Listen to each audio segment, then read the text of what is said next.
La temporada de huracanes en el Atlántico de 2022 es un evento actual en el ciclo anual de formación de ciclones tropicales. La temporada inició oficialmente el 1 de junio y finalizará el 30 de noviembre. Estas fechas, adoptadas por convención, describen históricamente el periodo de cada año en el que ocurre la mayor parte de la ciclogénesis tropical o subtropical en el Océano Atlántico. El Centro Nacional de Huracanes comenzó a emitir pronósticos meteorológicos tropicales regulares el 15 de mayo de 2022, unas 2 semanas antes del comienzo de la temporada. No se produjo ningún desarrollo subtropical o tropical en el Atlántico antes del inicio de la temporada, lo que lo convierte en el primero desde 2014 en no tener una tormenta nombrada antes de la temporada. Después de haberse formado solo 3 tormentas tropicales de corta duración, a partir del 3 de julio la ciclogénesis tropical fue suprimida a lo largo de la cuenca durante 2 meses aproximadamente por una combinación de fuertes vientos cortantes y aire más seco, más la presencia de la capa de aire del Sáhara. Como resultado, no se formaron ciclones tropicales en agosto por primera vez desde 1997. Después de estar casi 2 meses sin actividad, el huracán Danielle se formó el 1 de septiembre sobre las aguas abiertas del Atlántico Central y cuando se convirtió en huracán al día siguiente, se rompió una racha de 332 días en el Atlántico sin la presencia de un huracán, pues la última vez que hubo un huracán en el Atlántico, antes de Danielle fue el 5 de octubre de 2021 con Sam. Esto constituye la tercera racha más larga desde 1965 hasta la actualidad. Con Baani y Julia cruzando hacia el Pacífico, la temporada se convirtió en la primera desde 1988 en la que 2 ciclones sobreviven al cruce del Atlántico al Pacífico. A principios de junio, el precursor de Alex dejó caer abundantes precipitaciones en el oeste de Cuba y el sur de la Florida provocando precipitaciones récord en algunos sitios y dejando al menos 4 muertes. Durante los 3 primeros días de julio se formaron las tormentas tropicales Baani y Colin de corta duración. Baani tocó tierra a lo largo de la frontera entre Costa Rica y Nicaragua y luego cruzó hacia el Pacífico convirtiéndose en el primer ciclón en sobrevivir al cruce del Atlántico al Pacífico desde el huracán Otto en 2016 y produjo fuertes precipitaciones en Centroamérica que resultaron en 4 fallecimientos y por su parte, Colin produjo daños mínimos a las Carolinas y debido al fuerte oleaje un hombre murió ahogado en una playa. No se formaron ciclones tropicales en el mes de agosto por primera vez desde 1997. En septiembre hubo una explosión tropical en el Atlántico con la formación de los huracanes Danielle, Earl, Fiona e Ian, las tormentas tropicales Gaston y Gemini y la depresión tropical 11. Danielle se convirtió en el primer huracán de la temporada el 2 de septiembre y fue el huracán que más tarde se formó en una temporada desde el 2013, mientras que Earl se convirtió en el segundo huracán de la temporada el 5 de septiembre y afectó con fuertes vientos y lluvias a las Bermudas y además mató a 2 personas en Puerto Rico. Por su parte, Gemini dejó lluvias récord para un mes de septiembre en las Islas Canarias y 33 migrantes africanos murieron después de que su bote se hundiera por los mares agitados. Los 2 ciclones más importantes del mes, Fiona e Ian provocaron daños catastróficos a su paso. Fiona fue el tercer huracán y el primer huracán importante de la temporada y se convirtió en el peor desastre natural de Puerto Rico desde el huracán María en 2017 así como en el primer huracán que toca tierra en República Dominicana desde Jeanne en 2004 además de ser uno de los peores desastres naturales en la historia de las provincias atlánticas de Canadá y en total mató a 31 personas y dejó $2.67 mil millones en daños a su paso. Ian fue el cuarto huracán y segundo huracán importante de la temporada y tocó tierra en Cuba a finales de septiembre como un gran huracán categoría 3 provocando daños catastróficos y dejando sin electricidad a toda la isla por más de 24 horas debido a una gran avería que provocó, convirtiéndose en el primer gran huracán que toca tierra allí desde Irma en 2017 y un día después de impactar a Cuba tocó tierra en Florida, Estados Unidos como un poderoso huracán categoría 4 convirtiéndose en el primer huracán importante que toca tierra en ese estado desde Michael en 2018 provocando daños incalculables y dejando localidades abnegadas en agua y 2 días después tocó tierra en Carolina del Sur como categoría 1, el primer huracán en tocar tierra en ese estado desde Matthew en 2016. En total Ian dejó a su paso 137 muertes y más de $67.000 millones en daños. A principios de octubre se formó Julia, convirtiéndose en el quinto huracán de la temporada el 8 de octubre, y al día siguiente se convirtió en el segundo ciclón de la temporada en cruzar hacia la cuenca del Pacífico, convirtiendo a esta temporada en la primera desde 1996 en la que dos sistemas cruzan del Atlántico al Pacífico. Julia dejó caer fuertes precipitaciones que provocaron graves daños en partes del Caribe y Centroamérica, sobre todo en Venezuela, y en total mató a 66 personas y dejó más de $300 millones en daños. Carl se formó a mediados de mes sobre el Golfo de México y dejó caer fuertes precipitaciones que mataron a 3 personas en ese país. Pronósticos. Antes y durante cada temporada de huracanes, los servicios meteorológicos nacionales, las agencias científicas y destacados expertos en huracanes emiten varios pronósticos de actividad de huracanes.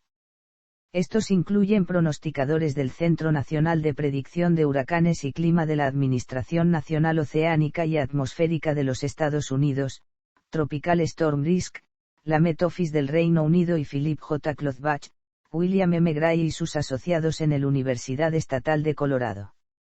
Los pronósticos incluyen cambios semanales y mensuales en factores importantes que ayudan a determinar la cantidad de tormentas tropicales, huracanes y huracanes importantes dentro de un año en particular.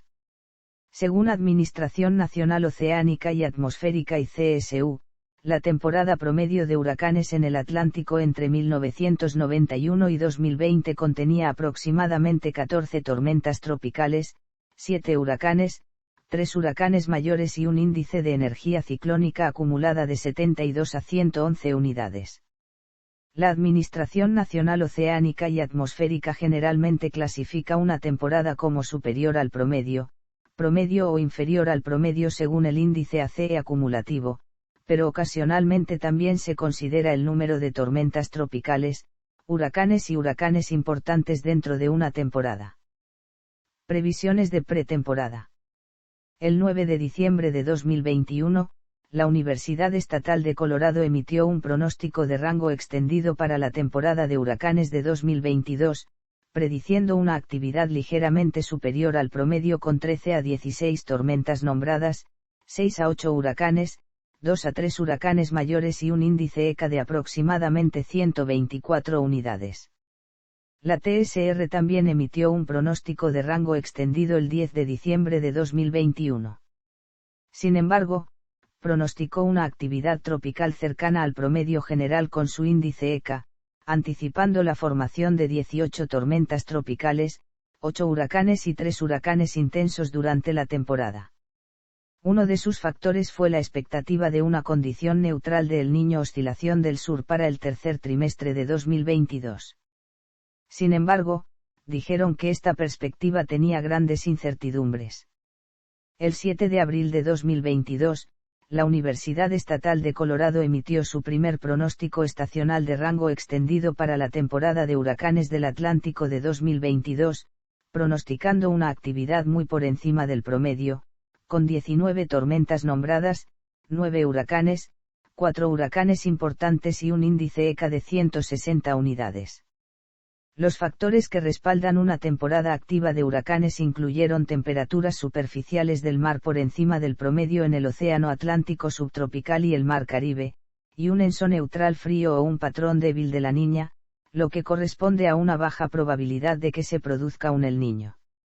El 14 de abril de 2022, la Universidad de Arizona emitió su predicción estacional para una temporada de huracanes ligeramente superior al promedio, con 14 tormentas tropicales, 7 huracanes, 3 huracanes mayores y un índice ACE de 129 unidades.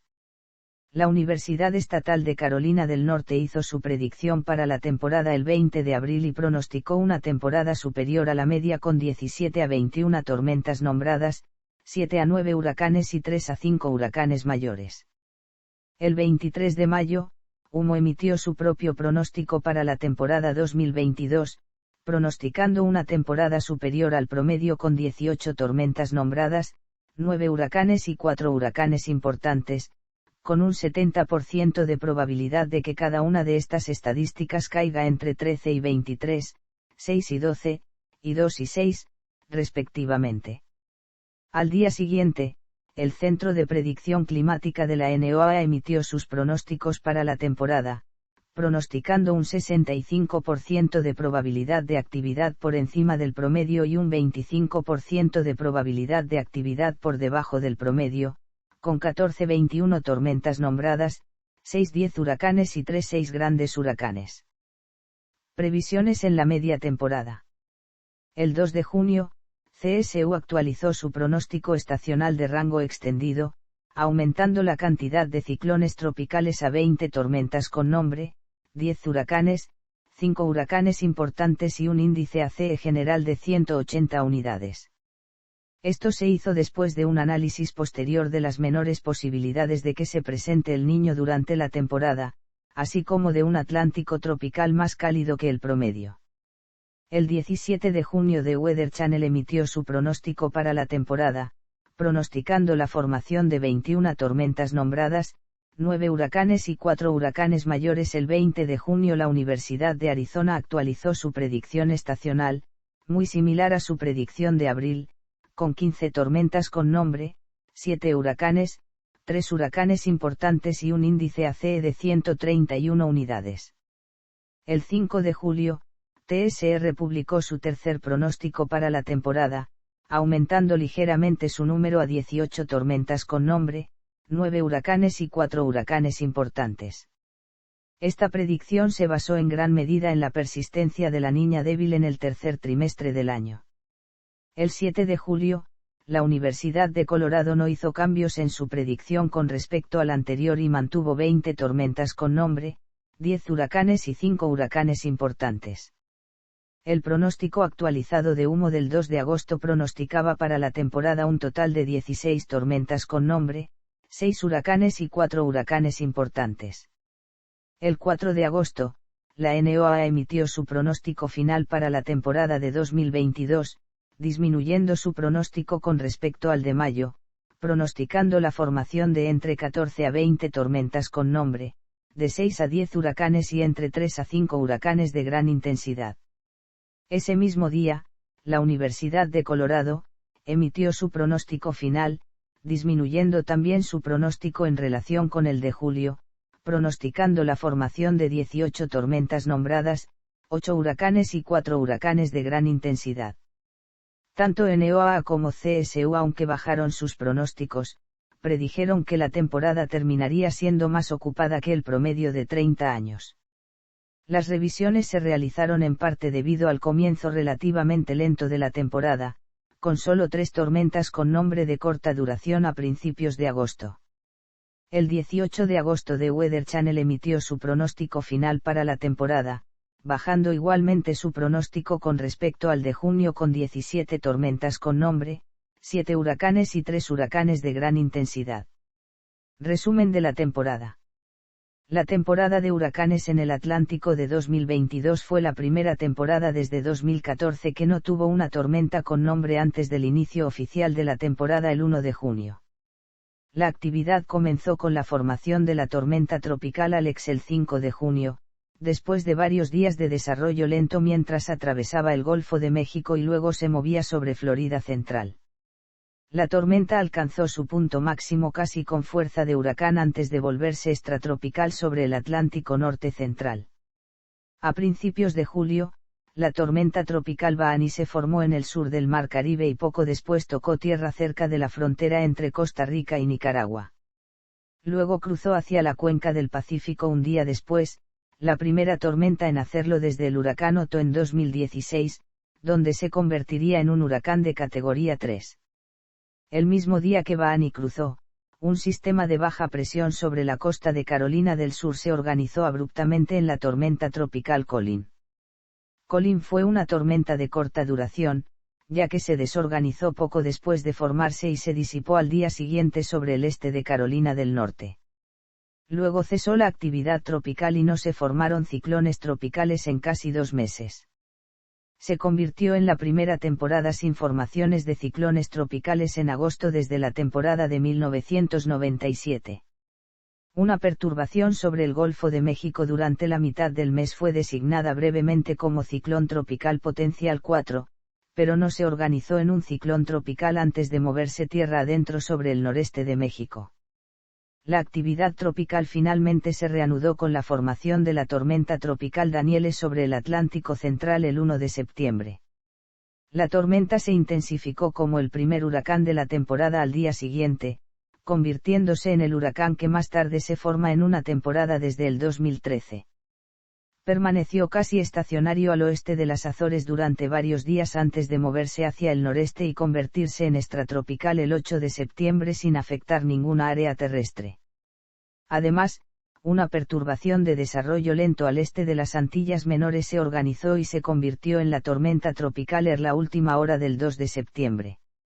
Se fortaleció hasta convertirse en un huracán, rastreado al este de las Bermudas, fluctuando entre la intensidad de categoría 1 y 2, y luego se volvió extratropical cerca de Terranova el 10 de septiembre. 4 días después, se formó Fiona en el Atlántico Central que más tarde se convirtió en un huracán y se convirtió en el primer huracán que toca tierra en República Dominicana desde el huracán Jeanne en 2004 antes de convertirse en el primer gran huracán de la temporada al pasar por las Islas Turcas y Caicas el 20 de septiembre. Ese mismo día, la tormenta tropical Gaston se formó sobre el Atlántico Central. Fiona se fortalecería hasta convertirse en un huracán de categoría 4 al pasar al oeste de las Bermudas, mientras que Gaston pasó bien cerca de las Azores. Mientras Fiona se convertía en un poderoso ciclón extratropical que azotaría Nueva Escocia el 23 de septiembre, la tormenta tropical Gemini y la depresión tropical 9 se formaron en el Atlántico Oriental y el Mar Caribe, respectivamente, marcando la primera vez desde 2020 que 4 ciclones tropicales estaban activos simultáneamente en el cuenca atlántica. La depresión tropical 9 se convertiría rápidamente en el huracán Ian cuando las otras 3 tormentas se disiparon y tocó tierra en Cuba como un huracán de categoría 3 de alto nivel. Posteriormente, Ian se fortaleció aún más hasta convertirse en un huracán de categoría 4 antes de tocar tierra en el suroeste de Florida. Poco después, una onda tropical que se había estado organizando lentamente mientras serpenteaba por el Atlántico Central se convirtió en la depresión tropical 11. Aunque, en última instancia, no logró alcanzar el estado de tormenta tropical. A principios de octubre, se formó otra depresión tropical, la 12, y no logró alcanzar el estado de tormenta tropical, lo que convirtió a 2022 en la primera temporada desde 2003 en tener 2 depresiones tropicales consecutivas que no alcanzaron el estado de tormenta tropical y, por lo tanto, recibir un nombre. Energía ciclónica acumulada. La actividad estacional se reflejó con un índice de energía ciclónica acumulada de 82.03 unidades. La ECA es, en términos generales, una medida del poder de un huracán multiplicado por el tiempo que existió. Por lo tanto, las tormentas duraderas y los sistemas particularmente fuertes dan como resultado altos niveles de la ECA. La medida se calcula según los avisos completos para ciclones con intensidad de tormenta tropical, tormentas con vientos que superan las 39 mph. Ciclones tropicales. Tormenta tropical Alex. El 31 de mayo, se desarrolló una gran área de baja presión cerca de la península de Yucatán, parcialmente relacionada con los remanentes de la cuenca del Pacífico del huracán Ágata que interactuaba con una vaguada de nivel superior sobre el Golfo de México. La baja se movió hacia el este sobre la península de Yucatán, produciendo una gran área de lluvias y tormentas eléctricas desorganizadas sobre la península y el noroeste del Mar Caribe el 1 y 2 de junio. Debido a la amenaza que representaba el sistema en desarrollo para Cuba, los Cayos de Florida y el sur de Florida, el Centro Nacional de Huracanes inició avisos al respecto, designándolo como ciclón tropical potencial 1 a las 9 UTC del 2 de junio. A medida que avanzaba hacia el noreste sobre el Golfo de México, la perturbación estaba siendo azotada por 25 a 35 mph de cizalladura del suroeste, lo que limitó su capacidad de intensificarse. El 3 de junio, 2 misiones de cazadores de huracanes en el sistema encontraron una convección profunda en curso cerca y al este del centro estimado, pero no hubo evidencia concluyente de una circulación cerrada. El segundo vuelo también informó que lo que parecía ser el centro ahora se presentaba como una depresión alargada con varios puntos incrustados de vorticidad. En la mañana del 4 de junio, los datos de radar y las observaciones de superficie indicaron que el amplio y mal definido centro de la perturbación se había extendido hacia la costa en el suroeste de Florida. Después de trasladarse al Atlántico más tarde ese día, la circulación del sistema se definió mejor, y a las 6 UTC del 5 de junio, finalmente estableció un centro bien definido con suficiente convección y se convirtió en una tormenta tropical asignándosele el nombre de tormenta tropical Alex, dando inicio a la temporada de huracanes en el Atlántico de 2022. Más tarde ese día, Alex alcanzó su máxima intensidad con vientos de 110 km por hora y una presión central mínima de 984 bar cuando pasó al oeste de las Bermudas. Alex hizo la transición a un ciclón posttropical a las 9 UTC del 6 de junio. Si bien Alex era una tormenta tropical potencial, produjo lluvias significativas en el oeste de Cuba y el sur de Florida, lo que resultó en inundaciones repentinas en ambas regiones. Durante un periodo de 30 horas del 2 al 3 de junio, Paso Real de San Diego en la provincia de Pinar del Río registró alrededor de 12 pulgadas de lluvia. Playa Girón en Matanzas recibió más de 8 pulgadas y Santiago de Las Vegas en La Habana recibió casi 7 pulgadas de lluvia durante el mismo periodo. Hubo 4 muertes relacionadas con tormentas en Cuba, y numerosas casas y puentes resultaron dañados por las inundaciones.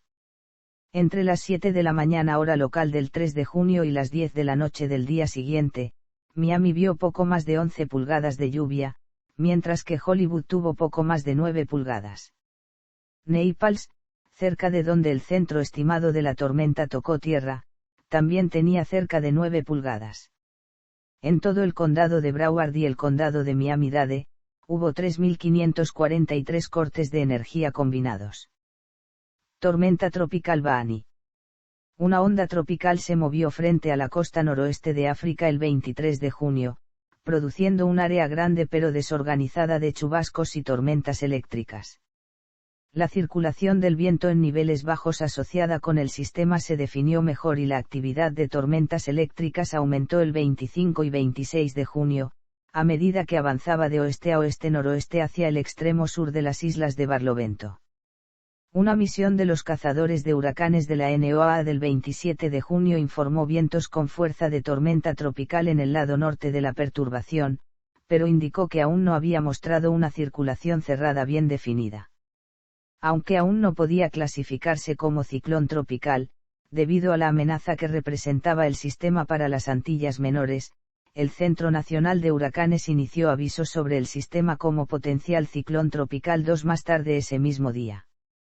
Más tarde, después de moverse a través de las islas de Barlovento del Sur a última hora del 28 de junio, la perturbación avanzó hacia el oeste a 43 km por hora hacia la costa sur del Mar Caribe.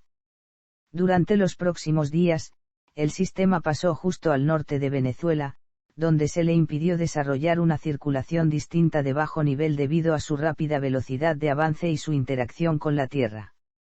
Sin embargo, todo el tiempo generó vientos sostenidos con fuerza de tormenta tropical. A medida que la perturbación avanzaba hacia Centroamérica en la mañana del 1 de julio, se organizó lo suficiente como para ser clasificada como tormenta tropical y el CNH le asignó el nombre de Baani. Incrustado en un entorno de TSM cálido y de bajo cizallamiento, Baani comenzó a intensificarse constantemente.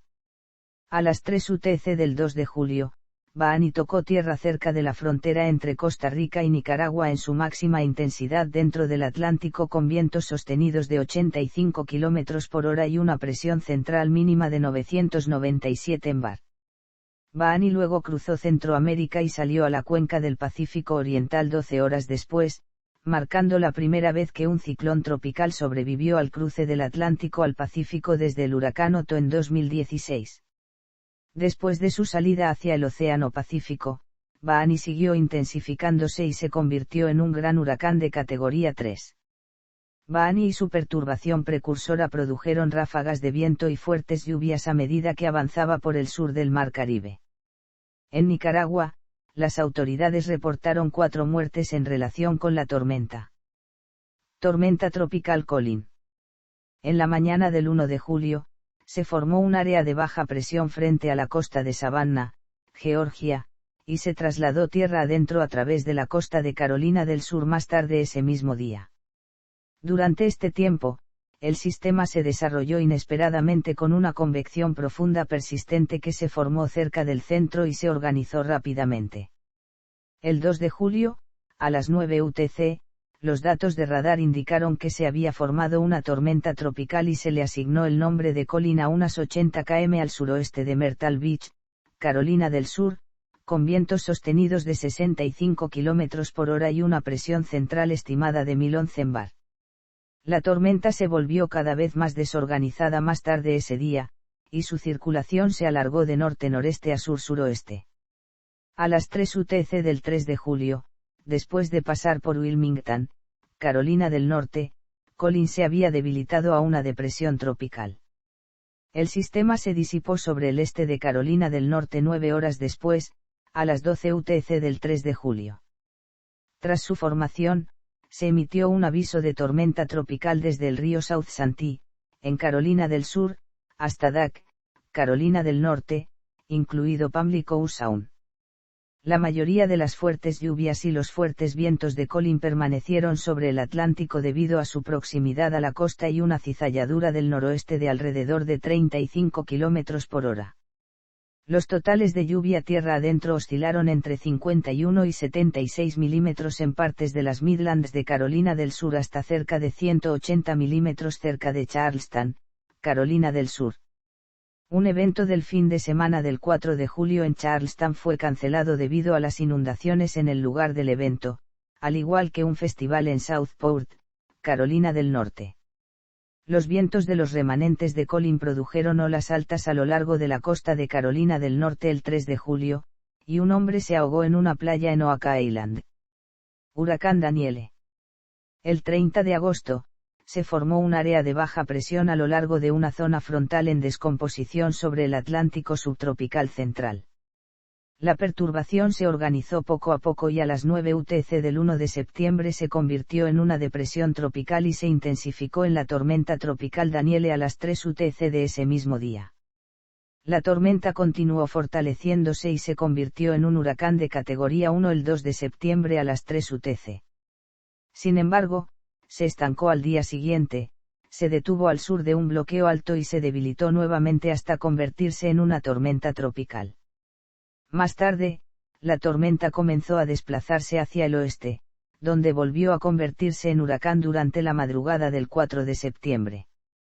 Ahora moviéndose hacia el noroeste, Danielle alcanzó su máxima intensidad en vientos sostenidos temprano el 5 de septiembre con 150 km por hora, pero comenzó a disminuir más tarde ese mismo día cuando el sistema alcanzó una parte relativamente fría de la corriente del Golfo. Durante los siguientes 3 días, Danielle se mantuvo como un huracán categoría 1 sobre las aguas abiertas del Atlántico Central, con vientos máximos sostenidos entre 120 km por hora y 130 km por hora y con fluctuaciones en su presión central, alcanzando su presión más baja a las 9 UTC del 7 de septiembre con 972 bar. A las 9 UTC del 8 de septiembre, Danielle fue degradada a una tormenta tropical mientras se movía sobre aguas más frías del Atlántico. A las 3 UTC de ese mismo día, Danielle perdió todas sus características tropicales y como resultado se convirtió en un ciclón posttropical. Siendo extratropical, en Portugal trajo fuertes lluvias y vientos entre el 12 y 13 de septiembre provocando inundaciones repentinas en algunas localidades, árboles caídos y deslizamientos de tierras. Las lluvias más intensas se localizaron sobre todo hacia el sur de la isla. Varios vehículos fueron arrastrados por la fuerza del agua. Huracán Earl. El 25 de agosto una onda tropical que produjo chubascos y tormentas eléctricas desorganizadas generalizadas se desplazó frente a la costa occidental de África. Después de atravesar el Atlántico tropical oriental y central, la perturbación encontró condiciones ambientales solo marginalmente propicias para su desarrollo ciclónico tropical al este de las islas de Sotavento. Sin embargo, la perturbación pudo organizarse y se convirtió en la tormenta tropical Earl a las 3 UTC del 3 de septiembre. Durante los siguientes 4 días aproximadamente Earl se mantuvo como una tormenta tropical, pasando justo al norte de las islas de Barlovento y Puerto Rico con una velocidad bastante lenta a medida que se organizaba un poco. Se produjo un estallido de convección profunda cerca del centro de Earl durante la noche del 5 de septiembre, y una misión de cazadores de huracanes en la tormenta más tarde esa noche informó que se fortaleció brevemente a muy cerca de la fuerza de un huracán. La intensidad de Earl continuó fluctuando durante gran parte del 6 de septiembre debido a la cizalladura de capa profunda del oeste. Sin embargo, más tarde ese mismo día, se organizó mejor y alcanzó la fuerza de huracán alrededor de las 12 UTC del 7 de septiembre. Durante ese día continuó intensificándose poco a poco durante todo el día y alcanzó fuerza de un huracán categoría 2 mientras se movía hacia el norte a las 3 UTC del 8 de septiembre. Los datos de una misión de un avión Hurricane Hunter en la tormenta ese mismo día mostraron que tenía un ojo de casi 60 millas y un campo de viento bastante simétrico. La fuerza de Earl fluctuó ese día mientras pasaba bien al este de las Bermudas sobre temperaturas superficiales del mar muy cálidas de alrededor de 84-86 grados F, cayendo brevemente a la fuerza de categoría 1 a las 3 UTC del 9 de septiembre. Sin embargo, solo 6 horas después volvió a convertirse en un huracán de categoría 2. Earl alcanzó su intensidad máxima a las 9 UTC del 9 de septiembre con vientos máximos sostenidos de 165 km por hora y una presión central mínima de 954 bar ubicado a unos 1290 km al sur-suroeste de Cape Race, Terranova. A las 3 UTC del 10 de septiembre Earl fue degradado a un huracán categoría 1 mientras transitaba por aguas más frías del Atlántico Central. Finalmente, Earl se convirtió en un ciclón extratropical a las 9 UTC de ese mismo día a 345 kilómetros al sur de Cape Race, Terranova. En Salinas, Puerto Rico 2 personas murieron y otra resultó gravemente herida tras la caída de un rayo, asociado a las fuertes lluvias y tronadas de la circulación más externa de Earl en la tarde del 4 de septiembre. Huracán Fiona. Temprano el 12 de septiembre, el Centro Nacional de Huracanes comenzó a monitorear una onda tropical sobre el Atlántico tropical central para un desarrollo gradual, aunque las condiciones ambientales para el desarrollo se evaluaron como solo marginalmente favorables. Aún así, la actividad de chubascos y tormentas eléctricas dentro de la perturbación comenzó a concentrarse más tarde ese mismo día, luego aumentó y se organizó mejor durante el día siguiente. El sistema ganó en organización e intensidad durante la noche del 13 y la mañana del 14 de septiembre y a las 3 UTC de ese día se convirtió en la depresión tropical 7 a unos 1290 km al este de las islas de Sotavento. Durante el resto de ese día, la nueva depresión continuó ganando algo en fortaleza a pesar del aire seco y los vientos cortantes existentes en la atmósfera y a la 1:50 UTC del 15 de septiembre los datos de satélite revelaron que la depresión se había fortalecido en una tormenta tropical y el NHC le asignó el nombre de Fiona con vientos sostenidos de 85 km por hora y una presión de 1002 bar.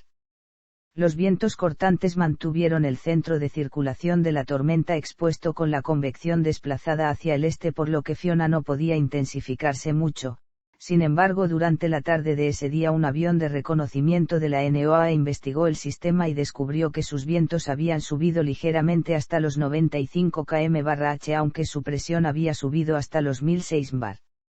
Durante el resto del 15 de septiembre y el día siguiente, Fiona se mantuvo con pocos cambios en su intensidad y con vientos máximos sostenidos entre 85 km por hora y 95 km por hora mientras continuaba desorganizada sobre aguas del Atlántico. Durante la tarde del 16 de septiembre Fiona comenzó a acercarse a las islas de Sotavento y durante la noche de ese día su centro de circulación pasó a solo 24 km al norte de la isla de Guadalupe. Temprano el 17 de septiembre Fiona entró en aguas cálidas del Mar Caribe Oriental donde comenzó a organizarse mejor y fortalecerse gradualmente.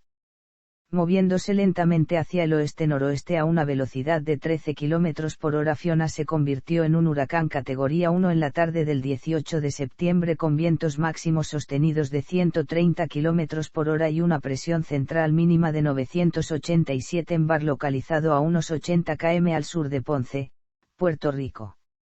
Fiona continuó intensificándose un poco más y a las 7:20 UTC de ese día tocó tierra en el extremo suroeste de Puerto Rico, cerca de Punta Tocón, Lajas, con vientos máximos sostenidos de 140 km por hora y una presión central de 986 bar.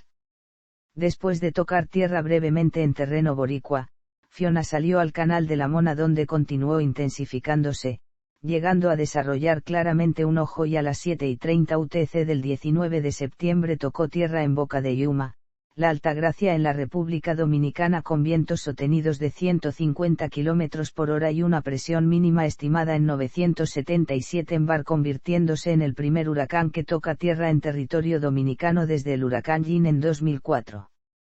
Después de su interacción con tierra dominicana, Fiona se debilitó mínimamente, pero pronto reanudó su fortalecimiento sobre aguas del Atlántico y se convirtió en un huracán categoría 2 a las 9 UTC de ese mismo día, con vientos sostenidos de 155 km por hora y una presión de 972 bar.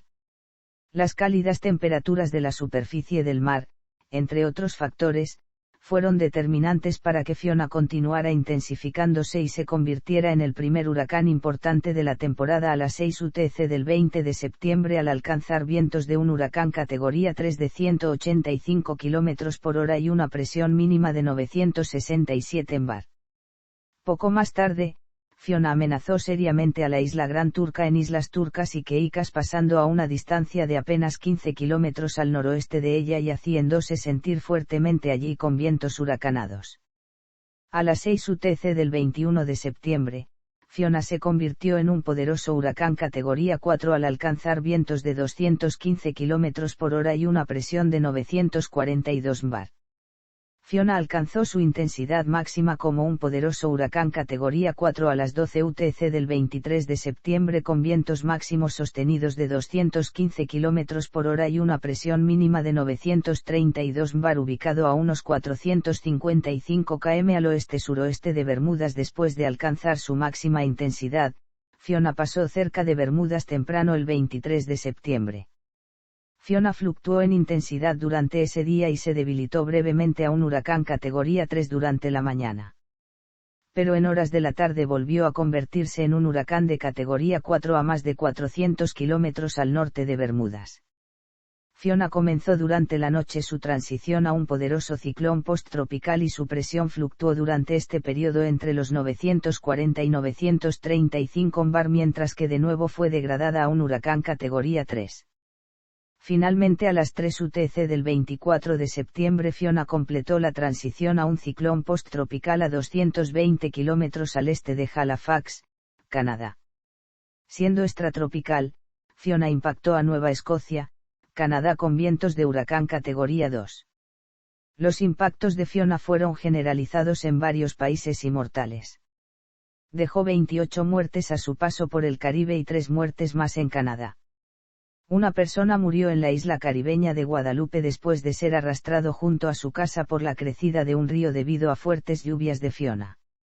En Puerto Rico causó la peor inundación desde el huracán María en 2017, con lluvias torrenciales de hasta 25 pulgadas causando inundaciones repentinas catastróficas y destructivas.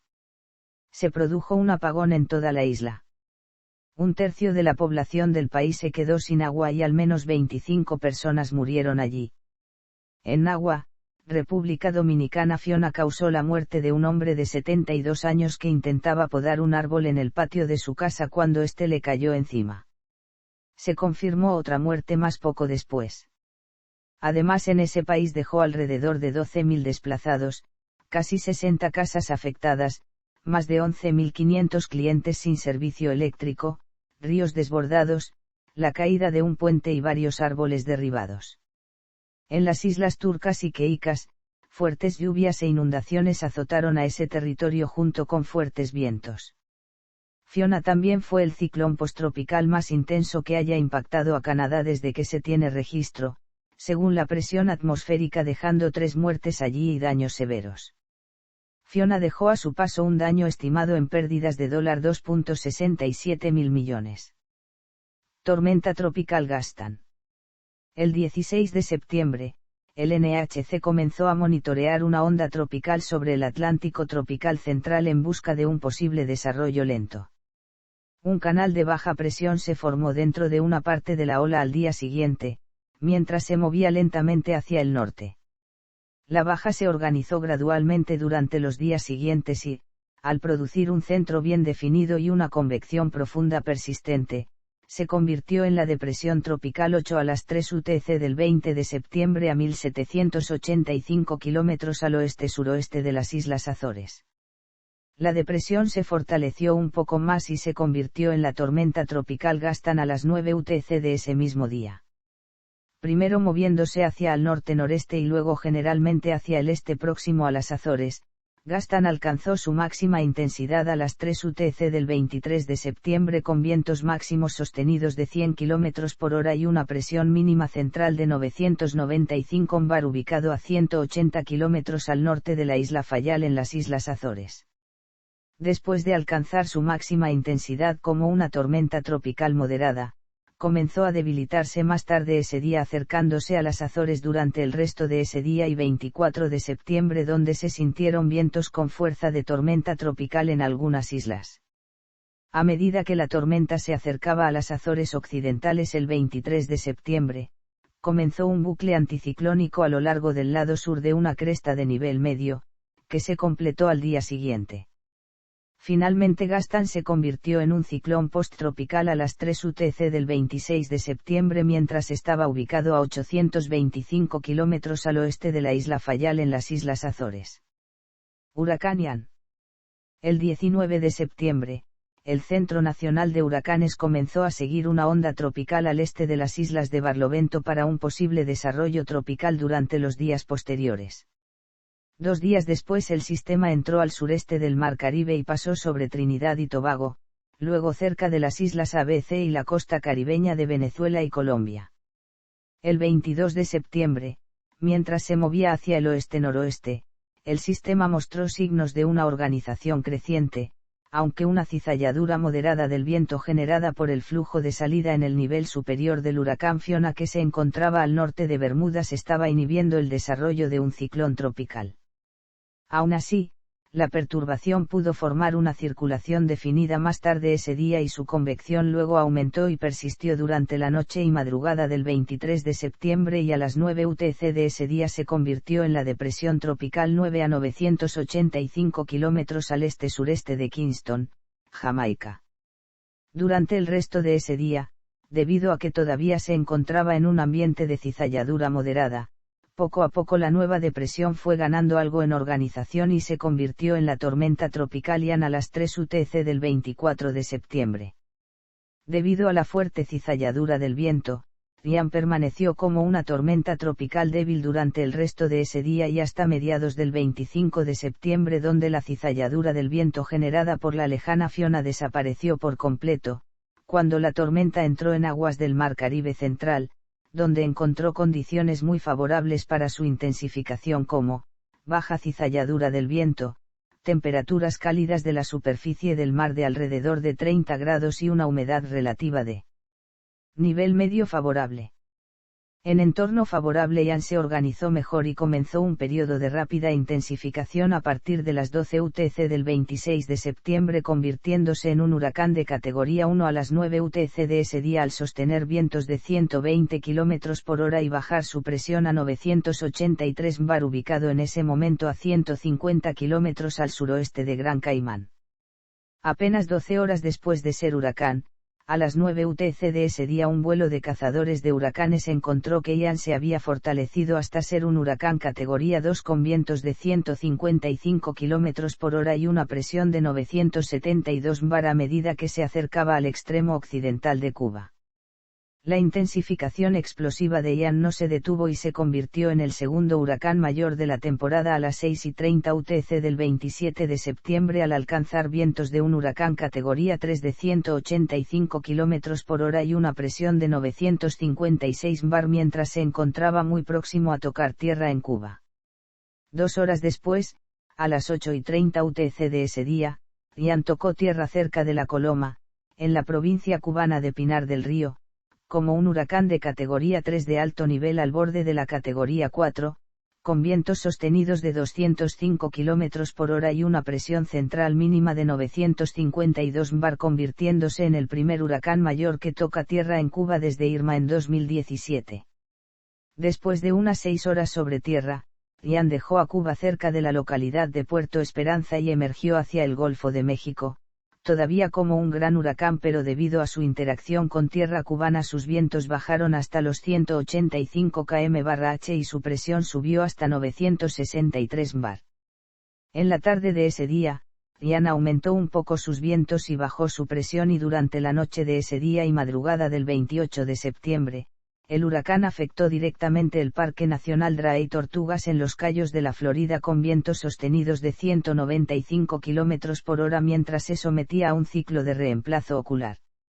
La presión mínima fluctuó durante el ciclo de reemplazo de la pared del ojo y una vez que completó ese ciclo, Ian se fortaleció rápidamente, convirtiéndose en un huracán de categoría 4 a las 9 UTC del 28 de septiembre con vientos de 220 km por hora y una presión de 942 bar según los datos de un avión de cazadores de huracanes. Ian alcanzó su máxima intensidad a las 10:35 UTC de ese día como un poderoso huracán de categoría 4 al borde de la categoría 5 con vientos máximos sostenidos de 250 km por hora y una presión de 936 bar ubicado a poco más de 100 km al oeste-suroeste de Naples, Florida. Más tarde ese día, a las 7:10 UTC, Ian tocó tierra cerca de Cayo Costa, Florida, con vientos sostenidos de 240 km por hora y una presión de 940 bar, convirtiéndose en el primer huracán importante que toca tierra en Florida desde Michael en 2018. Luego, 1 hora y media después, a las 8:35 UTC, tocó tierra en el territorio continental de Florida, justo al sur de Punta Gorda, un poco más debilitado con vientos máximos sostenidos de 235 km por hora y una presión de 942 bar. Después de tocar tierra, Ian se fue debilitando poco a poco a medida que avanzaba a través de la Florida y fue degradado por debajo de la fuerza de un huracán importante a la 1 UTC del 29 de septiembre al tener vientos de 175 km por hora. Se debilitó aún más y fue degradado a una tormenta tropical a las 9 UTC de ese mismo día con vientos de 100 km por hora. En la tarde de ese día, Ian emergió hacia las aguas del Atlántico cerca de Cabo Cañaveral como una fuerte tormenta tropical. En ese momento, la tormenta exhibía algunas características de un ciclón subtropical.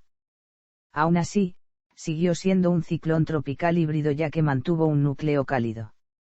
Más tarde ese día, a las 9 UTC, mientras giraba hacia el norte-noreste, Ian se volvió a intensificar hasta convertirse en un huracán al tener vientos de 120 km por hora a medida que avanzaba sobre las aguas cálidas de la corriente del Golfo. El sistema giró hacia el norte en la mañana del 30 de septiembre y aceleró. Durante este tiempo, se volvió a desarrollar una convección profunda cerca del centro de la tormenta y las características frontales se alejaron de su núcleo. También comenzó a formarse una pared del ojo alrededor de una parte de su circulación. A las 6:05 UTC del 30 de septiembre, Ian tocó tierra por cuarta vez cerca de Georgetown, Carolina del Sur, en su segundo pico de intensidad, con vientos sostenidos de 140 km por hora y una presión de 977 bar, convirtiéndose en el primer huracán que toca tierra en ese estado desde Matthew en 2016. Ian comenzó a debilitarse tierra adentro y pasó a ser un ciclón posttropical sobre la costa de Carolina del Sur solo 3 horas después de tocar tierra, a las 9 UTC.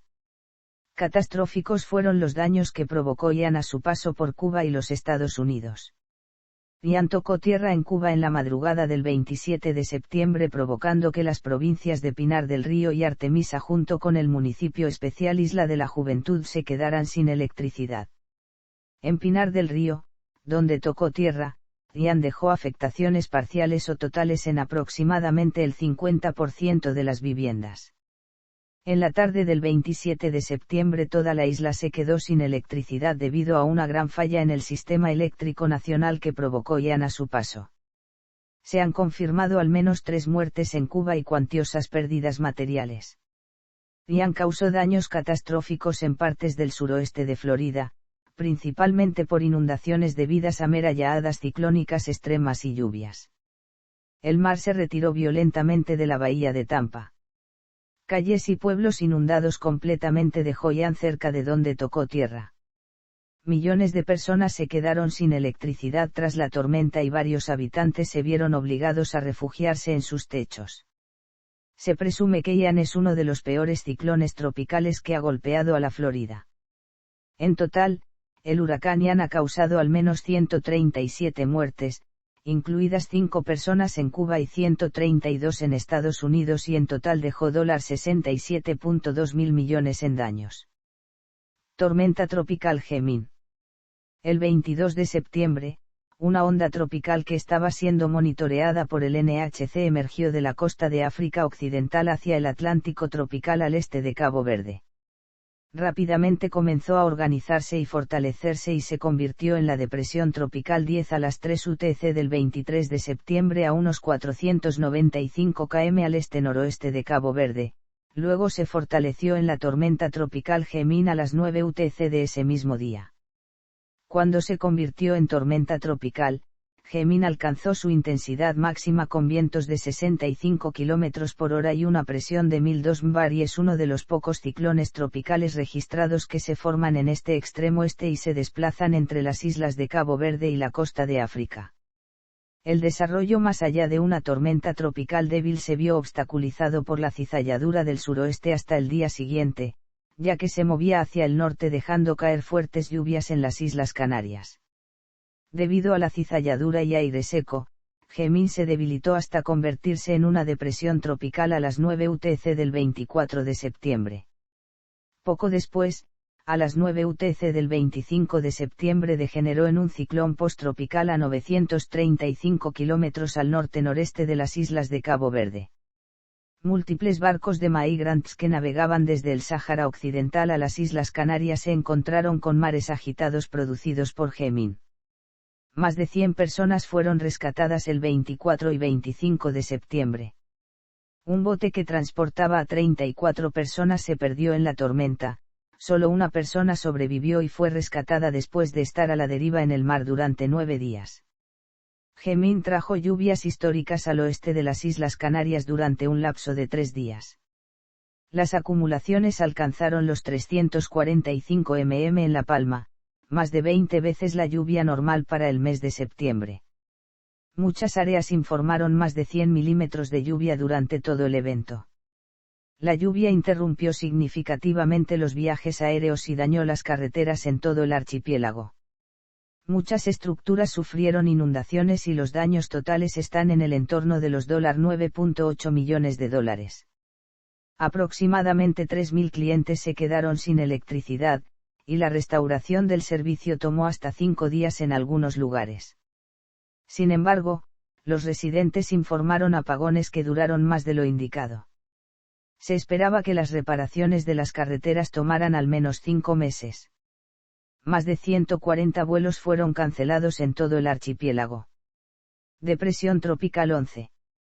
En la mañana del 21 de septiembre, el Centro Nacional de Huracanes comenzó a seguir una onda tropical ubicada al oeste-suroeste de las islas de Cabo Verde para un posible desarrollo gradual durante los próximos días. La ola se convirtió en una amplia área de baja presión más tarde ese mismo día, pero la perturbación permaneció incrustada en un entorno de aire seco y cizalladura del viento desfavorable y hubo muy poca organización durante los 5 días siguientes mientras serpenteaba sobre el Atlántico tropical central. La convección alrededor del área de baja presión gradualmente comenzó a mostrar signos de organización el 26 de septiembre. Durante el día siguiente el sistema se fue organizando mejor y finalmente se convirtió en la depresión tropical 11 a las 3 UTC del 28 de septiembre, ubicada en ese momento a 1110 kilómetros al oeste de las islas de Cabo Verde, y en ese momento la depresión se encontró en su máxima intensidad con vientos sostenidos de 55 kilómetros por hora y una presión central de 1008 bar. A pesar de un estallido de convección profunda durante la noche, la depresión permaneció mal organizada el 29 de septiembre y comenzó a deteriorarse. Como resultado, a las 9 UTC de ese mismo día había degenerado en un remanente bajo posttropical y el NHC emitió su aviso final mientras se ubicaba a 1530 kilómetros al oeste-noroeste de las islas de Cabo Verde. Depresión tropical 12. Temprano el 29 de septiembre, el Centro Nacional de Huracanes comenzó a monitorear una onda tropical que se desplazaba frente a la costa occidental de África y que estaba produciendo una amplia zona de chubascos y tormentas eléctricas y avanzando hacia un entorno propicio para un desarrollo durante los próximos días. El sistema débil permaneció desorganizado durante los días siguientes a medida que avanzaba sobre el Atlántico tropical oriental hacia el sur de las islas de Cabo Verde. El sistema continuó ganando un poco en organización el 3 de octubre, cuando la convección alrededor del centro comenzó a expandirse y el flujo de salida del nivel superior aumentó. Al día siguiente, se desarrolló una pequeña circulación alrededor de una circulación bien definida dentro de la perturbación, lo que resultó que se convirtiera en la depresión tropical 12 ubicada en ese momento a 705 kilómetros al oeste de las islas de Cabo Verde y se encontraba además en su máxima intensidad con vientos sostenidos de 55 kilómetros por hora y una presión mínima central de 1007 bar. La depresión luchó por mantener una convección profunda organizada durante todo el día del 5 de octubre, debido a la persistente cizalladura del suroeste. La depresión se deterioró aún más al día siguiente y apenas resistía como un ciclón tropical y degeneró en un remanente bajo a las 3 UTC del 7 de octubre a unos 1390 km al oeste-noroeste de las islas de Cabo Verde. Huracán Julia. En la mañana del 2 de octubre, el Centro Nacional de Huracanes comenzó a darle seguimiento a una activa onda tropical sobre el Atlántico tropical central para un posible desarrollo gradual. Una área extensa de baja presión con un centro mal definido se formó dentro del sistema el 4 de octubre, cuando se acercaba al sur de las islas de Barlovento. Una misión de cazadores de huracanes en el sistema al día siguiente encontró vientos en la superficie con fuerza de tormenta tropical, pero determinó que no tenía un centro de circulación bien definido. Debido a la amenaza que el sistema en desarrollo representaba para las áreas terrestres en el sur del Mar Caribe, el Centro Nacional de Huracanes inició avisos sobre él como potencial ciclón tropical 13 a las 3 UTC del 6 de octubre mientras se encontraba a unos 240 km al este-sureste de Curazao. Más tarde, después de que las imágenes satelitales y los datos de radar indicaran que la perturbación había alcanzado suficiente circulación y convección organizada, y después de que los datos del vuelo de cazadores de huracanes mostraran la presencia de vientos de alrededor de 55 km por hora al norte del centro, el sistema fue designado como la depresión tropical 13 a las 3 UTC del 7 de octubre mientras se encontraba situado a 100 km al oeste-suroeste de Curazao. Poco después, el sistema tocó tierra como depresión en Falcón, Venezuela con vientos de 55 km por hora y más tarde tocó tierra en Uribia, La Guajira en Colombia también con esa intensidad. Un fuerte estallido de convección profunda se desarrolló cerca del centro de la depresión a medida que avanzaba por la península de La Guajira en la madrugada del 7 de octubre, y poco después se fortaleció hasta convertirse en la tormenta tropical Julia sobre el suroeste del Caribe a las 3 UTC de ese día. Posteriormente, el estallido de convección profunda que había desarrollado en la mañana fue eliminado por la cizalladura del noroeste, y el centro de la tormenta en niveles bajos quedó expuesto durante las siguientes horas, pero aún así Julia mantuvo la intensidad de tormenta tropical mínima. Cuando disminuyó la cizalladura del viento aumentó la convección persistente y profunda sobre el centro, y la tormenta comenzó a intensificarse progresivamente a partir del 8 de octubre. Julia continuó intensificándose y los cazadores de huracanes descubrieron que se había convertido en un huracán alrededor de las 11 UTC del 8 de octubre al tener vientos de 120 km por hora y una presión central de 990 bar mientras se encontraba ubicado a solamente 15 km al sur de la isla de San Andrés. Julia alcanzó su intensidad máxima como un huracán de categoría 1 a las 6 UTC del 9 de octubre con vientos de 140 km por hora y una presión mínima de 982 bar. Alrededor de las 7:15 UTC de ese día, Julia tocó tierra cerca de Laguna de Perlas, Nicaragua en su máxima intensidad.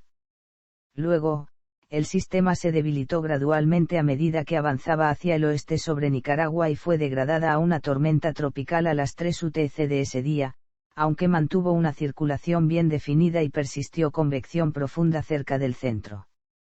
Todavía siendo tormenta tropical, Julia cruzó hacia la cuenca del Océano Pacífico Oriental cerca de las 12 UTC del 10 de octubre convirtiendo a la temporada del 2022 en la primera en tener dos ciclones tropicales que sobreviven al cruzar del Atlántico al Pacífico desde la temporada de 1996. El 5 de octubre, la perturbación provocó fuertes tormentas eléctricas en varias de las islas de Barlovento y la costa caribeña de América del Sur.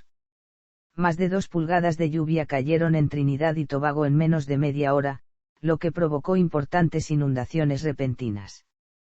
Esa inundación resultó en una muerte, luego de que una mujer fuera arrastrada y se creyera ahogada. Julia trajo fuertes lluvias que causaron inundaciones repentinas que amenazaron la vida y deslizamientos de tierra mortales en el norte de Venezuela y Colombia y gran parte de Centroamérica. En Las Tejerías, en el centro norte de Venezuela, al menos 50 personas murieron cuando el lodo y los escombros inundaron el pueblo causando daños catastróficos.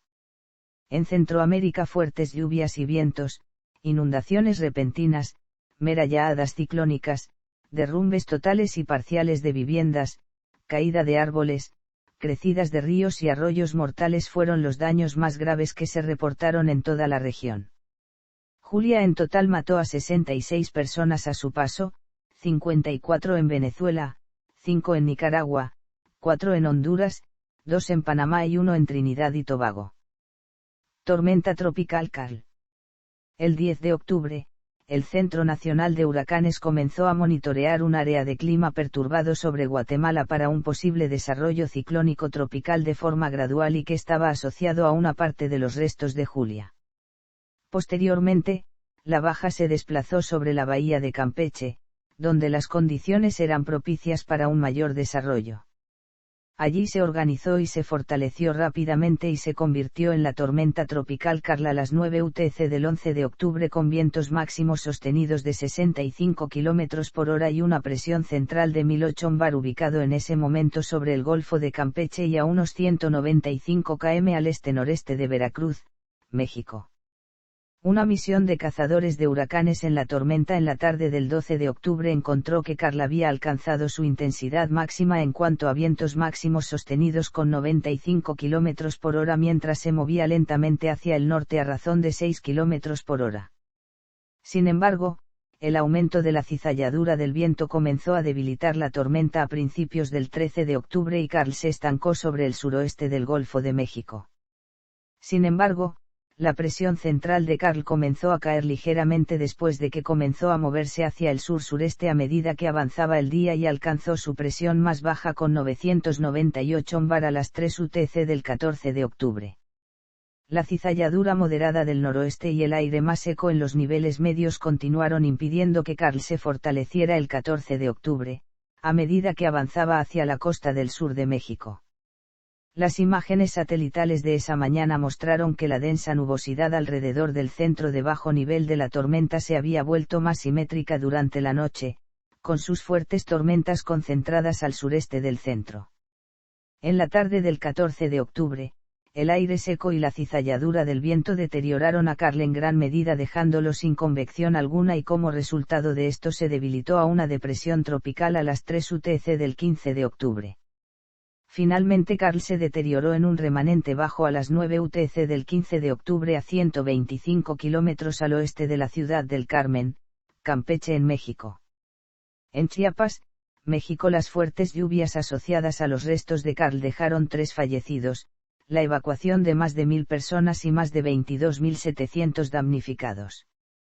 Se reportaron fuertes inundaciones, desbordamientos de ríos, afectaciones serias a viviendas y el colapso de un puente en ese estado. Se registraron además fuertes inundaciones en los estados de Veracruz, Oaxaca y Tabasco. Otras tormentas. Potencial ciclón tropical 4. El 15 de agosto, el Centro Nacional de Huracanes notó por primera vez el potencial de desarrollo de un ciclón tropical en el suroeste del Golfo de México a partir de una onda tropical que se encontraba sobre el Mar Caribe central. La baja emergió sobre el Golfo temprano el 19 de agosto produciendo lluvias desorganizadas. Debido a la amenaza que representaba el sistema en desarrollo para el noreste de México y el sur de Texas, el Centro Nacional de Huracanes inició avisos sobre el sistema como potencial ciclón tropical 4 a las 9 UTC de ese mismo día. A medida que la perturbación avanzaba hacia el noroeste hacia la costa del Golfo de México el 20 de agosto, una misión de cazadores de huracanes descubrió que todavía era una depresión superficial. Más tarde ese día, se movió tierra adentro, golpeando la costa a unas 60 millas al suroeste de la desembocadura del Río Grande. Con eso, la ventana de oportunidad para el desarrollo tropical se cerró, y el NHC emitió su último aviso sobre el sistema a las 3 UTC del 21 de agosto. La perturbación trajo fuertes lluvias a la costa de Tamaulipas y la costa del sur de Texas. Estadísticas de temporada. Esta es una tabla de todos los sistemas que se han formado en la temporada de huracanes de 2022. Incluye su duración, nombres, áreas afectadas, indicados entre paréntesis, daños y muertes totales. Las muertes entre paréntesis son adicionales e indirectas, pero, aún estaban relacionadas con esa tormenta. Los daños y las muertes incluyen totales mientras que la tormenta era extratropical, una onda o un baja, y todas las cifras del daño están en $2022 americanos. Energía ciclónica acumulada. La energía ciclónica acumulada es una medida de la energía del huracán multiplicado por la longitud del tiempo en que existió. Las tormentas de larga duración, así como huracanes particularmente fuertes, tienen ACE alto. El ACE se calcula solamente a sistemas tropicales que exceden los 34 nudos, o sea, fuerza de tormenta tropical. Nombres de los ciclones tropicales. Los siguientes nombres serán usados para los ciclones tropicales que se formen en el Océano Atlántico Norte en 2022. Los nombres no usados están marcados con gris. Los nombres retirados, en caso, serán anunciados por la Organización Meteorológica Mundial en la primavera de 2023. Los nombres que no fueron retirados serán usados de nuevo en la temporada del 2028. Esta es la misma lista utilizada en la temporada del 2016, a excepción de Martín y Owen, los cuales reemplazaron a Matthew y Otto respectivamente.